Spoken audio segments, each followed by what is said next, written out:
How gruesome this had to have been. Many people are also stunned by how random this seems. 2 of the graves targeted are right here in the middle of the cemetery. Another 2 are on the far edge of the cemetery next to the street, and still investigators have no suspects. Tom Sage came to Edgewood Cemetery in Mount Dora today to replace or fix American flags on the graves of veterans. The Navy vet does it often, but came here today after seeing these images of tombs smashed open. In one, you can see a flag on the ground.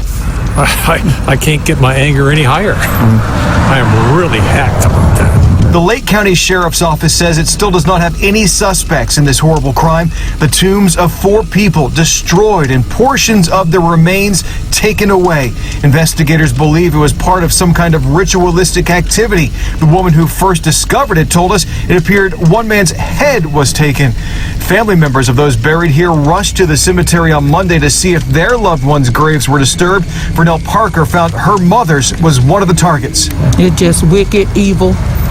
So these are the days we living in. So. It's not exactly...